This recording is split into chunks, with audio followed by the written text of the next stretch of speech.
diangkatlah Nehemia ini menjadi bupati. Jadi Nehemia bukan nabi, Nehemia itu bupati yang diangkat oleh Artasastra, Raja Artasastra untuk menjadi bupati. Di mana ada tulis? Coba baca pasal 5 ayat 14. Di situ jelas, memang dia bupati, tapi dia sendiri mengakui. Coba pasal 5 ayat 14, supaya jelas kan? Terang nggak baca ini, terang tadi cuma sampai 13, sekarang 14. Pula, pasal 5 ayat 14, pula sejak aku diangkat sebagai bupati di tanah Yehuda, yakni dari tahun ke-20 sampai tahun ke-32 pemerintahan Artasastra. Jadi 12 tahun lamanya aku dan saudara-saudaraku tidak pernah mengambil pembagian yang menjadi hak bupati. Ayat 15. Tetapi para bupati sebelumnya yang mendahului aku sangat memberatkan beban rakyat. Bupati-bupati itu mengambil dari mereka 40 sikal perak sehari untuk bahan makanan dan anggur. Bahkan anak buah mereka merajalela atas rakyat. Tetapi aku tidak berbuat demikian karena aku takut akan Allah. Nah, jadi waktu dia minta, akhirnya dia diberi kepercayaan sebagai bupati. Sampai sini terang tarik pelajaran apa? Saudara-saudara, jadi nabi, bukan nabi. Memang seolah-olah orang menyebut dia nabi, tapi sesungguhnya dia adalah pejabat politik. Dia bupati. Tapi yang orang boleh tarik pelajaran sementara adalah ketika dia mendapat kepercayaan menjadi orang terdekat dengan top eksekutif di kerajaan Persia, dia tidak sibuk memikirkan kesejahteraan diri, dia tidak sibuk korupsi, dia tidak sibuk memperkaya diri, dia tidak sibuk mengokohkan kehidupannya atau sahabatnya atau keluarganya. Nah, ini menjadi pelajaran penting bagi saudara-saudara siapapun. Kalau diberi kepercayaan menjadi orang-orang yang mengambil bagian dalam tugas-tugas yang mempengaruhi kebijakan-kebijakan publik, kalau saudara-saudara diberi kepercayaan atau punya posisi dekat dengan top eksekutif, contohilah Nehemia. Bagaimana dia jadikan kesempatan itu untuk memikirkan kesejahteraan orang susah. Nyendak pikir bagaimana supaya ini proyek sama kita follow, orang lain yang boleh, supaya kita lebih kaya. Ini kesempatan. Nah, ini yang terjadi. Termasuk banyak orang Kristen ketika jadi pejabat publik sibuk memperkaya diri sendiri. Belajar dari Nehemia. Waktu dia dapat posisi bagus, dia pikir kasihan kita pe bangsa susah, kasihan kita pe bangsa lagi menderita, maka dia pakai posisi itu mempengaruhi kebijakan raja untuk bangun kesejahteraan. Orang susah, orang menderita, orang lapar, dia pakai itu. Lalu betul dia pulang kampung. Sebelum dia pulang, raja bilang, "Anda perlu apa lagi?"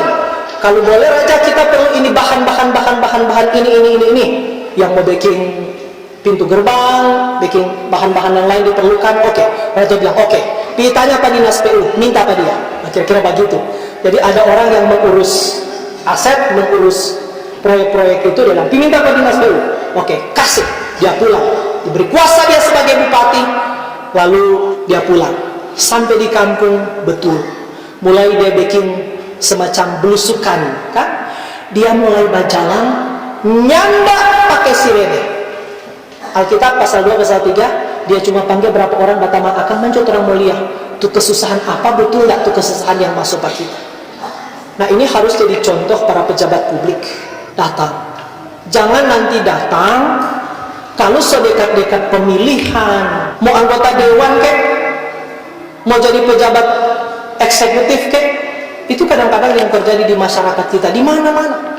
Harusnya Nehemia menjadi prototip, menjadi contoh bagaimana menjadi pejabat publik. Dia diperiksa, wah ini tuh kesusahan, lalu dia bikin strategi rencana. Mari kita mulai bangun, bikin. Akhirnya mulailah proses pembangunan tembok Yerusalem sambil dia panggil bantuan dari Esra. Jadi Esra ini sezaman dengan Nehemia. Bangun bait Allah, jadi karena urus tuh keagamaan, kita urus sosial politik kemasyarakatan untuk membangun kesejahteraan. Maka orang sama-sama bangun. Waktu mulai membangun, datang usaha-usaha untuk termasuk membunuh Nehemia. Jadi ada seorang bupati di kerajaan Israel Utara. Ini Nehemia jadi bupati di Israel Selatan. Nah, ini bupati di Israel Utara, dia ada niat untuk menguasai itu Israel Selatan. Jadi ketika ada bupati di situ, dia merasa terancam, maka dia bikin siasat untuk kalau boleh singkirkan dia, penjarakan dia, bunuh dia. Itu yang terjadi kepada Nehemia. Dia berusaha dibunuh oleh bupati yang sebelum dia, oleh pejabat publik yang angkuh, yang serakah, yang egois, yang merasa terancam posisi. Akhirnya Nehemia bilang, enggak, kita yakin Tuhan akan jaga, Tuhan amankan, Tuhan tolong. Lalu dia mulai kerja, apapun resikonya, dikritik kek, dibenci kek, dimusuhi kek, diancam kek, kerja saja, kerja, karena dia tetap bersandar kepada Tuhan. Lalu sampailah di pasal 5. Nah, apa yang terjadi di pasal 5? Supaya kita jelaskan secara umum, lalu kita masuk di pasal 5. Maka terdengarlah keluhan yang keras dari rakyat. Rakyat mengeluh. Akhirnya Nehemia sadar, kita juga mau bangun ini tembok, karena membangun tembok Yerusalem itu adalah simbol kedaulatan, keamanan. Sistem keamanan kerajaan akan sangat goncang kalau tidak mendirikan tembok. Semua kerajaan di zaman itu begitu.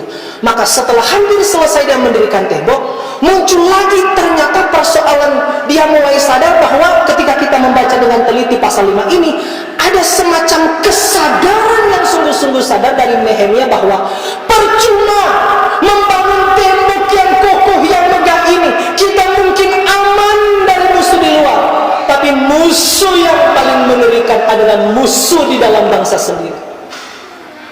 Yaitu apa? Para penguasa yang egois, para penguasa yang jadi rentenir, para penguasa yang meminjamkan uang kepada rakyat, lalu menagih bunga yang tinggi, dan rakyat yang tidak bisa mengembalikan bunga, hartanya, rumahnya, tanahnya, ladangnya, segala sesuatu disita untuk menjadi jaminan. Dan lebih parah lagi, bahkan kalau nggak mampu juga bayar, anak-anaknya serahkan. Sesudah serahkan, dia jual kepada bangsa lain. Itu yang terjadi. Jadi human trafficking juga sudah terjadi dari zaman itu. Nah, ini keluhan-keluhan yang sampai. Jadi paling bisa dibagi 3 kategori.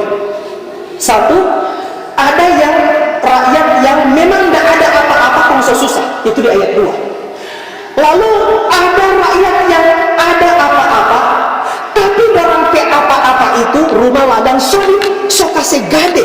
Pak penguasa, para rentenir, pak orang kaya, so gade untuk menjamin kelangsungan hidup. Yang ketiga, yang lebih parah adalah sampai barang ke anak-anak pun so dijual untuk jadi budak. Jadi budak, jadi so jual baku jual. Akhirnya anak-anak lain so tahu di mana, so jual. Tapi demi apa? Demi perut, demi kelangsungan hidup, dan lagi demi membayar pajak yang tinggi yang ditetapkan oleh pemerintah waktu itu. Maka di sini juga orang melihat sekaligus menarik pelajaran. Nehemia menjadi bupati, menjadi pemerintah yang pakai dia telinga. Dia mendengar. Berapa banyak orang ketika jadi pejabat publik tidak mau mendengar keluhan rakyat, tidak peka terhadap seruan-seruan penderitaan rakyat. Kalau ada mengeluh, kalau ada kritik, kalau ada protes, singkirkan mereka. Cari orang-orang yang mau puji saja.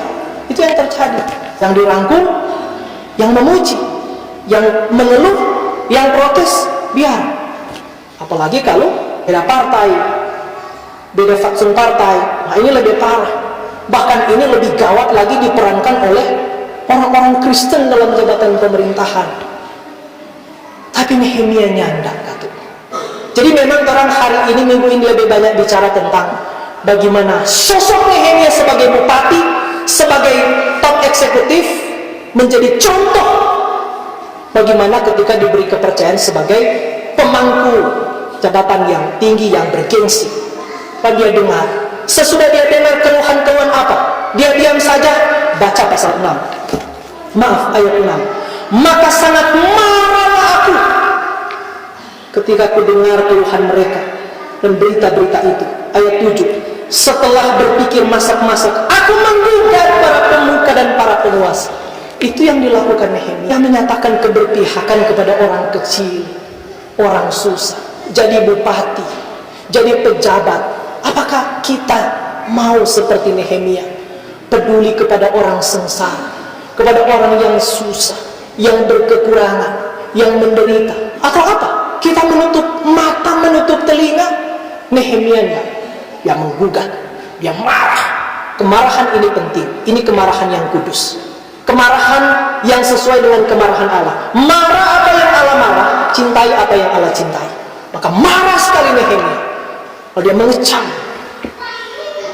maka diperlukan kemarahan-kemarahan seperti ini.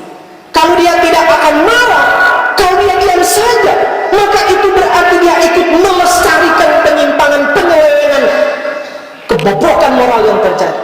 Maka saya harap mudah-mudahan orang-orang yang masih berencana mau dapat anak, berdoa. Kalau mau dapat anak laki-laki, kau senama Nehemia, kau berdoa lagi, cita-citakan dia jadi bupati, jadi bupati sama dengan bupati Nehemia. Amin. Kalau masih suka ada anak nomor 4 orang ya tak? Mau tanya dulu Pak istri kalau masih boleh. Makanya kalau kamar cewek sudah. Jadi saya harap ini menjadi contoh. Kita memang lebih banyak bicara tentang pemerintah. Lalu dia mulai marah kepada orang-orang yang ikut melestarikan penyelewengan. Sekalipun untuk itu dia juga mendapat kecaman balik. Justru dia diancam untuk dibunuh. Tapi di sini hal-hal positif kita melihat. Bagaimana dia bahkan kadang-kadang tidak mempedulikan nama baiknya, tidak mempedulikan popularitasnya, tapi menegakkan kebenaran, menyampaikan kebenaran, sekalipun kadang-kadang kebenaran itu pahit. Saya ketika coba mencontoh Nehemia, saya bilang ini tidak benar, ini tidak benar, ini tidak benar. Kita mulai kritik, mulai menggugat. Nehemia bikin kan? Dia kritik, dia marah, dia gugat. Sama dengan Nehemia. Orang justru balik marah pak kita. Saya bilang ini orang tidak mengerti firman. Tapi tidak apa. Orang mungkin tidak sama jadi pemerintah. Tapi saya kira kita menjadi orang Kristen belajar juga Nehemia. Jadi orang Kristen, jangan hanya memikirkan keamanan diri sendiri. Kalau kita bilang beberapa hari lalu di kitab status di Facebook, kalau engkau melihat ketidakbenaran terjadi di sekitarmu, jangan diam. Jangan mungkin engkau berkata atau berpikir, toh kita tidak dirugikan. Engkau tidak dirugikan, tapi bagaimana orang lain yang tidak punya daya, mereka dirugikan. Jangan berkata, ya sudah, itu nanti orang berurusan dengan Tuhan. Saya berharap orang Kristen sejati buang jauh-jauh itu kalimat, itu orang berurusan dengan Tuhan, buang. Kita harus belajar dari Nehemia. Nehemia menjadi contoh. Dia tidak hanya hidup kudus, tapi dia peka, mengkritik, menggugat ketidakbenaran. Siapapun. Lalu kenapa ketika kita misalnya ada orang yang tampil mengkritik, ketika ada orang yang tampil menggugat ketidakbenaran, justru kemarahan berbalik kepada dia? Tapi tentu harus juga berhati-hati. Kritik-kritik kita adalah kritik-kritik bukan karena kebencian, kritik-kritik karena cinta, karena menginginkan kebaikan. Jangan biarkan ketidakbenaran terjadi. Jangan biarkan itu kok orang berurusan dengan Tuhan, nanti orang urus. Cilaka sekali. Apalagi kalau misalnya jadi pejabat pemerintah, lalu berusaha secara sengaja menyingkirkan orang-orang yang berkritik. Kita bilang kalau tidak mau dikritik, jangan jadi pemerintah. Kalau tidak mau diprotes, jangan jadi pemerintah. Tapi juga yang protes, jangan karena kebencian. Itu baru adil. Untuk membangun kesejahteraan. Memang kadang-kadang untuk itu dibenci. Dia tidak pikir bagaimana kita sekarang sudah jadi pejabat, kita mau kaya. Di ayat 14 dan 15 terang baca tadi itu, sampai kita hak sebagai bupati, kita tidak ambil. Tidak sama dengan bupati-bupati sebelumnya. Kita membayangkan kalau ini betul-betul dibaca secara sungguh-sungguh di seluruh warga Gemim minggu ini. Harap sudah ada lagi pejabat politik, pejabat pemerintah, orang Kristen di pemerintahan yang ditangkap karena korupsi, karena mau belajar seperti Nehemia. Tapi berapa orang macam itu? Waktu jadi pejabat, waktu jadi orang terdekat dengan top eksekutif, justru menjadikan kesempatan-kesempatan itu untuk memperkaya diri, untuk memuluskan keinginan-keinginan diri, lupa bahwa ada beban untuk memikirkan kesejahteraan masyarakat, orang susah. Sekarang pertanyaan bagi kita, secara khusus memang kita bilang ini akan banyak bicara tentang bagaimana menjadi pemerintah yang bersih, bagaimana menjadi pemerintah yang takut kepada Allah. Nehemia bilang, aku tidak makan dari penipuan. Kenapa? Aku takut kepada Allah. Maka sekalipun dia diancam dibunuh.